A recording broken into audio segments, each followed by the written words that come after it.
Qatar middle east के भी बिल्कुल मिडिल में बसा हुआ एक ऐसा देश है जिसकी गिनती आज दुनिया के सबसे अमीर, सबसे सेफ और सबसे डेवलप्ड कंट्रीज में होती है। अरबियन पेनिनसुला से साउथ ईस्ट की डायरेक्शन पर लोकेटेड इस कंट्री का पूरा एरिया 11,571 स्क्वायर किलोमीटर है। इसको आप इस तरीके से समझें कि कतर भारत के स्टेट यूपी से 21 गुना और पाकिस्तान के स्टेट सिंध से 12 गुना छोटा है। हिस्टोरिकल पॉइंट ऑफ व्यू से देखा जाए तो कतर की नॉन हिस्ट्री लगभग 3000 साल पुरानी है। एक लंबे अरसे तक ये देश अलग अलग मुसलमान हुक्मरानों के कब्जे में रहा और 19वीं सदी के आखिर तक ये देश ऑटोमन एम्पायर का हिस्सा था। फिर 1915 में कतर पर अंग्रेजों का कब्जा हो गया। 20वीं सदी में ये देश इतना ज्यादा गरीब था कि यहाँ के लोग मेडिकल फैसिलिटीज न होने की वजह से छोटी छोटी बीमारियों से मर जाते थे। जहाँ एक तरफ दुनिया के सारे देश तरक्की की दौड़ में एक दूसरे से आगे निकलने की कोशिश कर रहे थे और जब दुनिया भर में इंडस्ट्रीज सेटअप हो रही थी, ठीक उसी वक्त कतर के लोगों की आमदनी का वाहिद जरिया फिशिंग थी। यहाँ के लोग छोटे मोटे मछुआरे थे। कतर न कि सिर्फ बहुत गरीब था बल्कि खराब मौसम की वजह से भी लोग यहाँ पर रुकना बिल्कुल पसंद नहीं करते थे। गर्मी के मौसम में यहाँ का टेम्परेचर 50 डिग्री सेल्सियस तक पहुँच जाता था। साथ ही साथ ये ब्रिटेन की 57 कॉलोनीज में सबसे गरीब कॉलोनी था। इन सारी कमियों की वजह से इसको उस वक्त दुनिया का मोस्ट अनइनहेबिटेटेड एरिया यानी कि रहने के लिए सबसे बुरी जगह माना जाता था। लेकिन शायद कुदरत ने इस देश के नसीब में दुनिया की एक मजबूत इकोनॉमिक और पॉलिटिकल पावर होना लिख दिया था। कतर के दिन पलटना तब शुरू हुए जब 1939 में यहाँ के शहर दुकान में जमीन के नीचे भारी ऑयल रिजर्व का पता लगा। ये ऑयल रिजर्व्स इतने ज्यादा थे कि कुछ ही महीनों के बाद कतर ने 45,000 barrels petrol per day export करना शुरू कर दिया, जिससे उसको हर दिन 4.2 मिलियन US यानी कि 33.5 करोड़ रुपए का फायदा होता था। कहते हैं कि दौलत छप्पर फाड़ कर मिलती है, लेकिन कतर को शायद दौलत छप्पर फाड़कर नहीं बल्कि जमीन फाड़कर मिली थी, क्योंकि 1951 में यहाँ की जमीनों में इतने बड़े नेचुरल गैसेस के रिजर्व्स का पता लगा जिनके सामने इसके ऑयल रिजर्व्स कुछ भी नहीं थे। काला सोना यानी कि पेट्रोल की दौलत की वजह से अब कतर ने धीरे धीरे तरक्की के रास्ते पर आना शुरू कर दिया था। अब यहाँ पर नए नए हाईवेज, स्कूल, कॉलेजेस और हॉस्पिटल्स बनने लगे थे। नई नई मार्केट सेटअप होने लगी तो यहाँ के रहने वालों को भी रोजगार मिलना शुरू हो गया और इस तरीके से कतर ने एक खुशहाल देश बनने की तरफ अपना सफर शुरू कर दिया। 1971 में ब्रिटेन ने कतर से अपनी आर्मी को वापस बुला लिया और इस तरीके से कतर एक आजाद देश बन गया। अंग्रेजों के जाते ही यहाँ पर अल थानी फैमिली का राज शुरू हो गया और अहमद बिन अली अल थानी कतर के पहले राजा बने।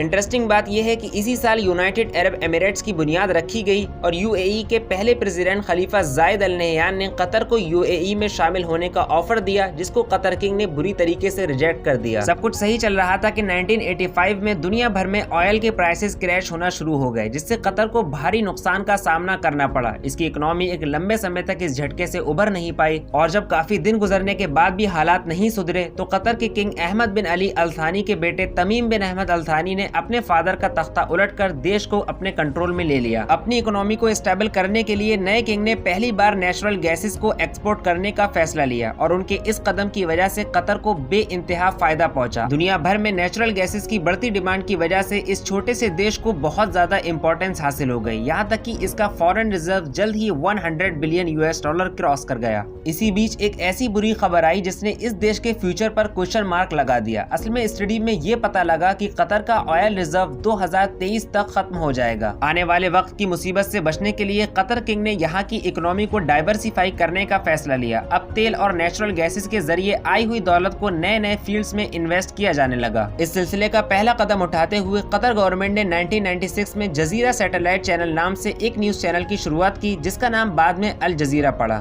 फिर 2 साल के बाद 1998 में कतर गवर्नमेंट ने 800 करोड़ रुपए के भारी बजट के साथ 25,000 स्क्वायर मीटर पर फैली हुई एक एजुकेशन सिटी की बुनियाद रखी।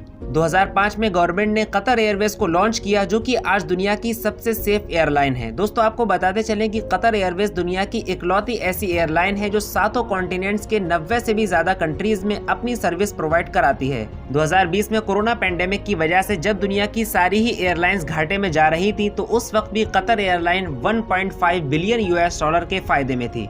2006 में इंडोनेशिया को पीछे छोड़कर कतर दुनिया का सबसे बड़ा नेचुरल गैसेस का एक्सपोर्टर बन गया। इंडिया कतर से LNG और LPG जैसी गैसेस को बड़े लेवल पर एक्सपोर्ट करता है। दोनों कंट्रीज के बीच में ये कारोबार लगभग 5 बिलियन US यानी कि 40,000 करोड़ रुपए पर ईयर का है। मतलब ये कि आपके घर में जिस गैस सिलेंडर के जरिए खाना बनता है, इस बात के पूरे चांसेस हैं कि वो गैस कतर से ही आई हो। आज कतर की पॉपुलेशन लगभग 30 लाख तक पहुंच चुकी है, जिनमें से 2,80,000 वहाँ के सिटीजन हैं। बाकी बाकी 27,20,000 लोग बाहर से आकर काम करने वाले हैं। जहां एक तरफ कतर के इंजीनियर्स, प्रोफेशनल्स और बाहर से आकर काम करने वाले लोगों का वहां की कामयाबी में बड़ा हाथ है, तो वहीं किंग तमीम बिन अहमद अल थानी के भी रोल को इग्नोर नहीं किया जा सकता। उनके लॉन्ग विजनरी माइंडसेट के बिना शायद ये सब पॉसिबल ही नहीं था। बाकी आप कतर के इस डेवलपमेंट के बारे में क्या कहना चाहेंगे, हमें कमेंट सेक्शन में जरूर बताइए। चलिए अब इस वीडियो को यहीं खत्म करते हैं, इस उम्मीद के साथ कि वीडियो आपको पसंद आई होगी। आपके पॉजिटिव और सपोर्टिव कमेंट्स के लिए बड़ा सा थैंक्स। जल्दी मिलते हैं एक और इंटरेस्टिंग वीडियो के साथ,